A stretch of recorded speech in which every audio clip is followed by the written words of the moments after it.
What do I mean when I say we need to march instead of staying where we are and making the decision to die?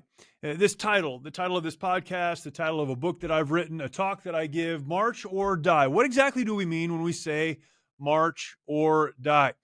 I have taught on this many, many times. I've talked about this several times. But about once a year, I like to come back to the podcast and reestablish this is what we're talking about when we say march or die. And today is a very important day for me to have this conversation, which I'll share in just a moment. But I want you to get a hold of these principles. There are 5 what I call march or die principles. How do you move forward in your life when it would be easier just to give up, to quit, to throw in the towel, to raise the white flag, to say, I can't do it anymore? How do you take that next step? How do you keep going? How do you march when it would be easier to stay where you are and die? We're going to jump into that in just a moment. Hello again, and welcome to the March or Die show today. As always, very glad to have you joining me. And it has been fun over the last many months to see a number of new folks join the show, join the conversation, begin listening. And so I like to have this conversation, this talk. I like to kind of address the title of this show and what I mean when I say march or die. I like to do that about once a year. And today, as I'm recording, now when this will be released on, I think, April 3rd, but as I'm recording on April 1st, this is the day that these principles came to life in my life. April 1st of 2003. And if you've heard the story, you're familiar with that story, and I'll talk about it a little bit here. But man, it doesn't seem like it was that long ago. But April 1st, April Fool's Day, 2003, an event took place that I have thought on probably thousands of times. I've talked about, written about, and has become really kind of the impetus, the focus for a lot of what I do in my communication. So I'm happy to talk about that today, and we'll do that in just a second. Before I get there, however, I want to remind you, if you are not yet subscribed to the show, please subscribe. Now, people ask me, why don't you wait till the end of the show to tell folks to subscribe? Here's the reason. A lot of people don't make it all the way to the end of the show. I think you should. But as I'm wrapping things up at the end, people are busy and they move on. I understand that. I don't like it, but I understand it. So I'm asking you right now, before we even have this conversation, please, if you have not yet subscribed, subscribe to the show right now, wherever you are listening from. If you're watching, if you're watching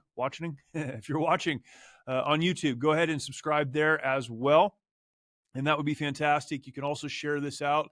Leave a comment if this has been a meaningful conversation for you. As you leave a comment, that helps other people who are looking for shows and looking for something to listen to. As you know, there are millions, literally millions of podcasts out there. And this helps folks who are looking for a new podcast to listen to, try to evaluate whether or not they want to invest their time in the conversations that we have. It also helps in terms of promotion. It promotes this show out to more folks, and so that would be great. So go ahead and subscribe, and then share the content, leave a comment. That would all be wonderful. And then I would invite you, go over to the website, marchordie.com. I mentioned this last week on the episode, but we are up and running, and I'm excited about it. Marchordie.com. That is the place for all things March or Die as it relates to this podcast, other links out to other things that I'm involved in, other things that I do. All of the content from this podcast will also be there, so you can click directly out to it. So that is there for your convenience. Also, we have a store, and you can see, if you're watching online, you can see the sweatshirt that I'm wearing, the March or Die sweatshirt, and it's awesome. We also have hats, we have t-shirts, and some other things there that I'd encourage you to go check out. A lot of folks over the years have asked for March or Die merchandise. Some of it's because they love the show, maybe they like the book, but maybe they just like the saying or the statement, march or die. But that is all there for you on marchordie.com. The shop is there, and I would invite you to check that out. A lot of great stuff there for you. All right, that's all out of the way now, and we can move on. If you've been listening to this show for any length of time, you've probably heard me talk about why I use that phrase, march or die, and what that means to me.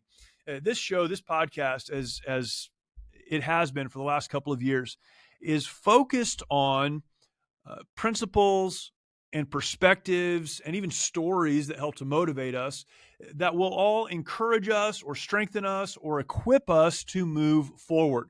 One of the things that I understand, having lived now for 47 years, I'm 47 years old, coming up on that 50 mark as I've lived my life, I have understood personally that so often the difference between winning and losing, the difference between relationship breakthroughs and abandoning those relationships, the difference between finding financial success or not, on and on we could go.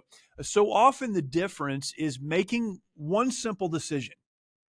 And that decision is to put one foot in front of the other and keep moving forward. So often success is not found on the heels of having a perfect plan and executing that plan perfectly.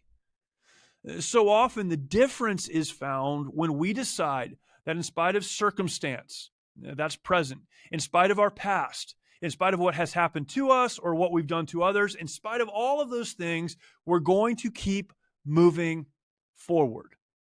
So often that is the difference. Now, I also understand, having lived for some time, that it's one thing to say you need to move forward and another thing to know how.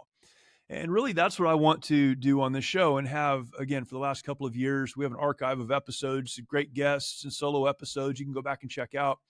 But my goal is to not only motivate you, hey, you need to march forward, you need to move forward, you need to keep going. And not only that, but also to equip you. What are the principles? What are the perspectives? What are the stories of others that provide an example? How do I do that? How do I move forward? How do I march when it would be easier to stay where I am and die? That's what this show is about. There are 5 principles that kind of underlie all of that, though, for me. And all of this came from one event in time. April 1st of 2003. And again, some of you have heard the whole story. I'm not going to share the whole story. If you're interested in the whole story, there are a couple of places that you can find it. One, you can find my book entitled March or Die, and you can find that on Amazon and a lot of other places, March or Die. You can look for that, and the book is there. The other place that you can find this kind of in its totality, and there are a lot of places, but on my YouTube channel, go and look for it's a YouTube video called March or Die, and it's of me actually standing in front of an audience and speaking and telling this story, and you can hear the whole thing. So I'm not going to share the whole thing today, but I do want to share enough so that you know what we're talking about when we say March or Die, and give you the 5 principles. This is key. Again, I like to have on great guests. I like to have on other conversations. Sometimes I'll share a passage of scripture, the Bible that I'm going through, or other books that I've read, things that I've learned that have helped me personally. But we all know what it is to come to those junctions in life, to come to those places in life where the obstacles in front of us, the trials in front of us, the traumas behind us, it all seems so big and so overwhelming that we just want to give up. When I talk about death, when I say die, we need to march or die. When I say die, I don't mean the physical kind. Although even recently on this show, we've talked about veteran suicide numbers and suicide in the first responder community and all of these huge numbers around those who have served. We know that a lot of people who give up, they do decide to take their lives. But when I say you need to march instead of die, I'm not talking about a physical death. That can be part of it, but that's not what I'm talking about. I'm talking about that death that comes when we just give up. Maybe we're functioning in a relationship. Maybe we're going to work and we're doing the things that people expect of us and the things we have to do to survive. But on the inside, if we're honest with ourselves, emotionally and relationally and spiritually, if we were honest, we'd have to say we're dead. You see, life is not simply the act of drawing breath. Life happens when we take one faith-filled step after another, when we're making progress. Progress can be slow. It can be deliberate. It can be pained. It can be hard. Progress doesn't always mean you know exactly where you're going, but life comes to the person who says, I'm not sure what's out there. I'm not sure exactly what the destination will be, but I know I need to take one more step. And then after that, they make the decision to take one more step, and one after that, and one after that. And if you put all of those steps together, you look behind you and you've made real progress. That's life. That's marching. I like the analogy of marching because when it comes to marching, you don't always know where you're going to end up. You know you're going over there, but you're going to get there slow and you're going to get there one step at a time. You march. And yet so many make the decision to stay where they are and die.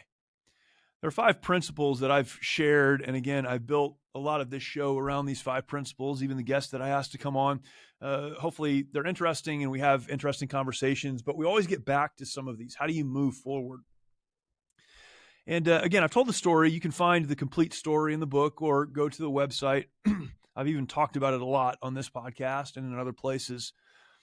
But it all kind of began, this idea of march or die, these principles developed from an event that happened on April 1st. Again, I am recording today on April 1st. April 1st, 2003, 21 years ago. Hard to believe. It's so crazy. Hard to believe. 21 years ago, I was in Iraq. In my story, I was a United States Marine. I was an infantry officer, and we were part of the initial movement into Iraq. The first Marine Infantry Battalion into Iraq was 1st Battalion, 5th Marines. That was my battalion. And we made our way into Iraq on March 19th and 20th, and then started to make our way toward Baghdad. Eventually, we'd get there. April 10th of 2003, we made our way to Baghdad.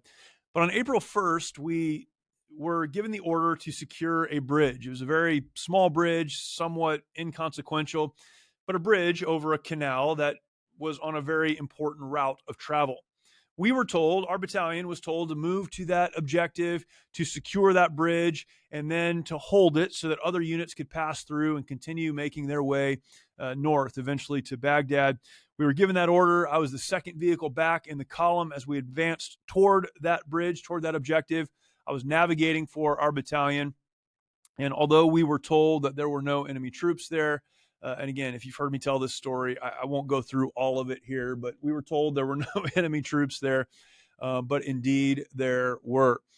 We were, I'll say ambushed because we were told there was no one there. Mortar fire, machine gun fire, we fought our way through that. We made some decisions, a series of decisions, eventually came out on the other side of that battle, victorious, of course, and it was a crazy, crazy engagement. It's something that I've thought about, I would imagine, every day, at least once a day since it happened. Major engagement. A lot of crazy things happened there. But in the middle of that fight, we were supposed to get to the bridge, to hold the near side of the bridge. So don't go on top of the berm, don't go on top of the bridge, get there and stay there. And as you do, other units will be able to come through. The problem was we were still being engaged, even though we dealt with some enemy soldiers on our side of the bridge. The mortar rounds were still falling, and we pushed to the top of the bridge. I wanted to get us to a place where we could better engage the enemy. And when we got there, things went from bad to worse. They were bad, but they got worse. The mortar rounds were now targeted where we were exactly. It was a pre-planned target. I didn't know that, obviously, but we moved into a pre-planned target, started to drop those mortar rounds on top of us.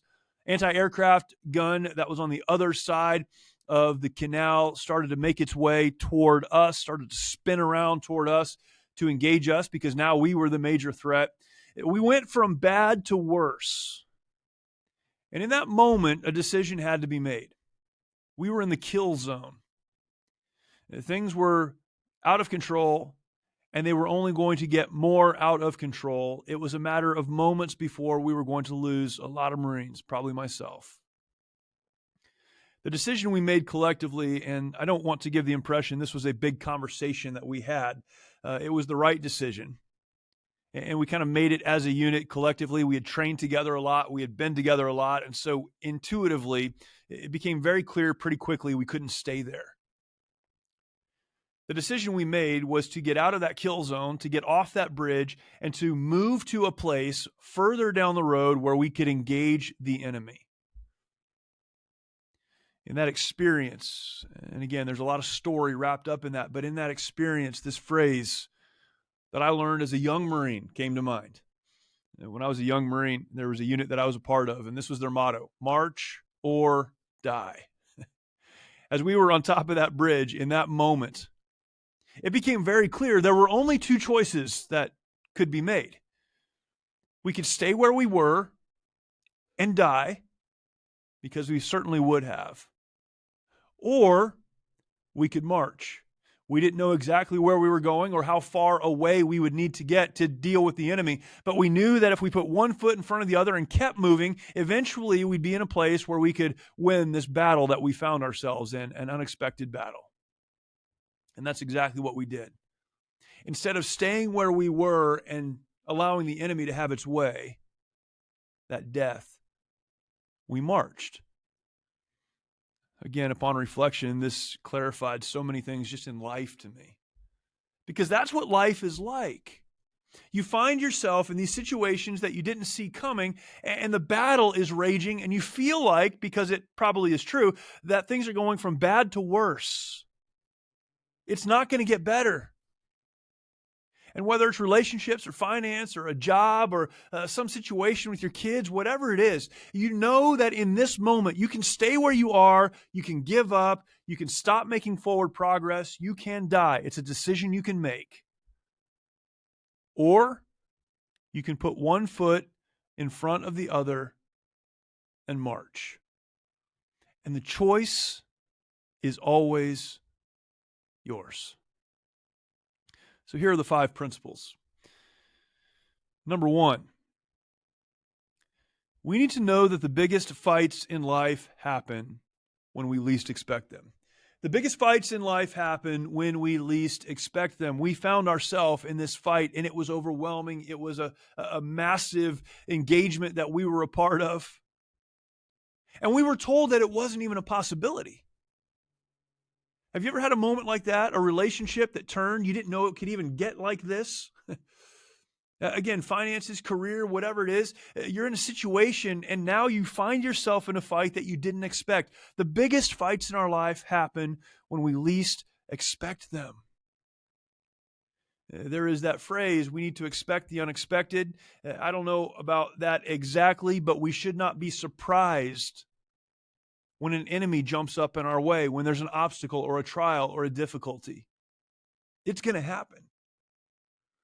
There are some people that are so overwhelmed by the unexpected that practically they become the lifelong victims of a one-time event. So overwhelmed by these events that come into their lives, by these obstacles and these trials, these enemies that jump up to prevent their forward movement, so overwhelmed that they become the lifelong victims of a one-time event.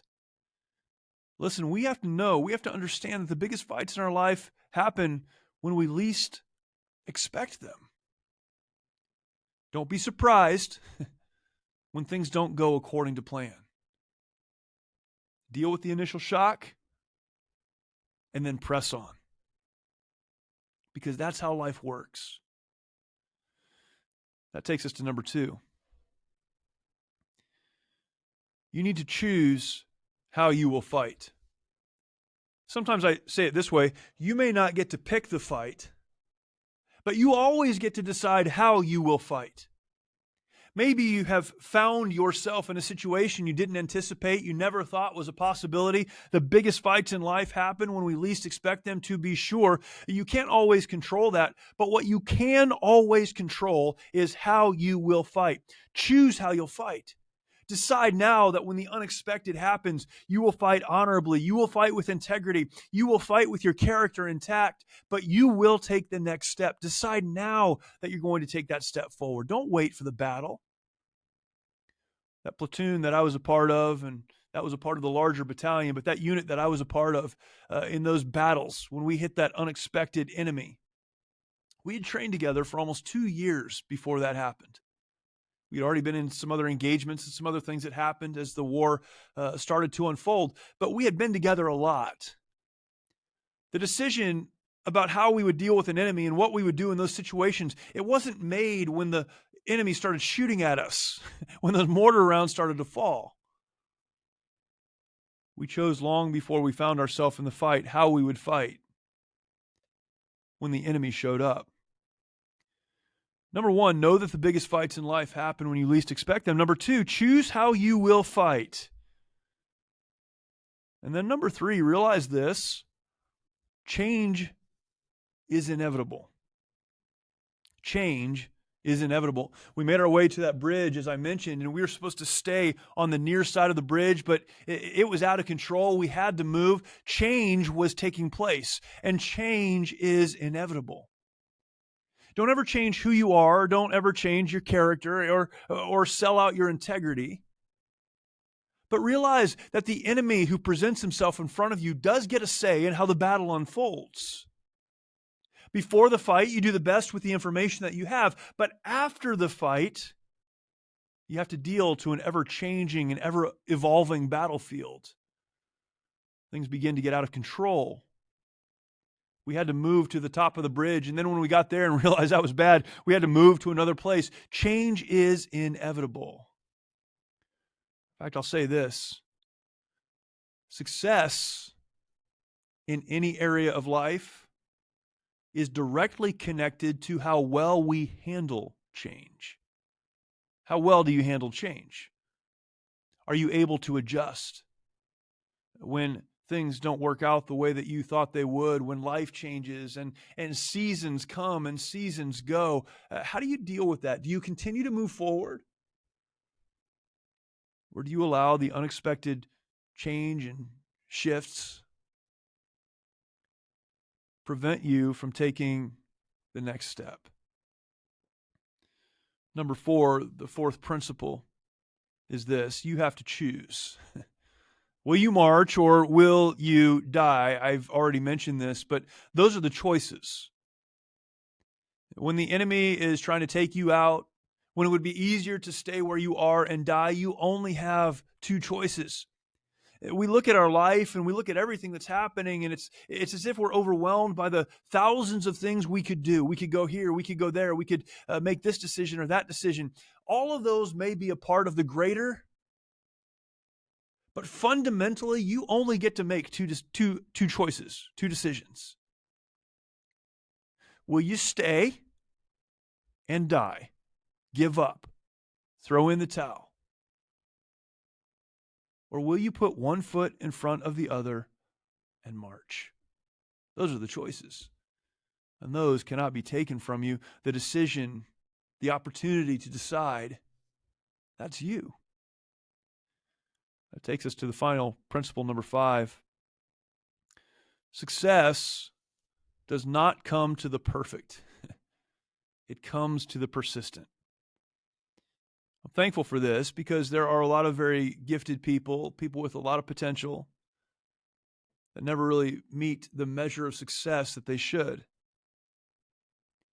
You don't have to be perfect to find success. You don't even have to have all of the talent in the world or all the potential that others have. You need to be persistent. That is, you don't give up in the middle of the fight. When you're tired, when you've been knocked down, when the enemy seems overwhelming, when the situation seems bleak, you continue on. You take the next step.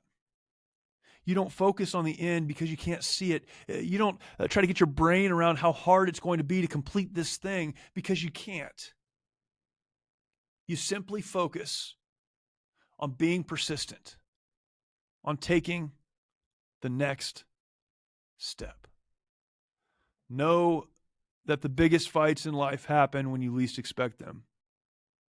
Then choose how you will fight. You always get to make the choice. Realize that change is inevitable. Choose again. Will you march or will you die? And realize and hang on to the fact that success does not come to the perfect, but to the persistent. Again, there's a lot of story wrapped around this, and you can find that story, but these are the principles. And I do my best to bring on guests and others with different perspectives and even share things that I'm dealing with and working through. But know this, the struggles that you're having, as overwhelming as they feel, you can move through them. It won't be easy. It won't be without a fight. But when you make the decision to march, although progress may be slow, you're fully living the life that you were created to live. One step, one movement, one day, one moment at a time. So the question is this, and this is the question I ask at the end of every podcast episode. Will you march or will you die? The choice is always yours. I hope that is a help to you today. Again, I've gone over these, and about once a year I try to come back. I know that we have new guests and new folks listening, and I want to make sure that we're all dialed in. March or Die, it to me, I think it's kind of a catchy slogan, catchy title, but it means something very real to me because in a very, very real, very physical sense, I found myself in this spot where I could just stay where I was and try to fight. I wouldn't have made it, or do the better thing in March. And I want to encourage you to do the same. That's what we talk about every single week on this show. And I hope that you'll continue joining this conversation. Again, if you haven't subscribed, go ahead and subscribe. Share this content out with others. Go to the March or Die website, marchordie.com, marchordie.com. Brand new, and happy to have you jump over there and check that out. That would be wonderful. When you get some time, go over to Life Audio. Lifeaudio.com is the place that hosts this podcast and so many other great podcasts, faith-focused, just about every topic you can imagine. They have podcasts there for you, so please go ahead and check those out as well. Again, very grateful for you. Thank you for listening and watching, and I look forward to talking to you next time.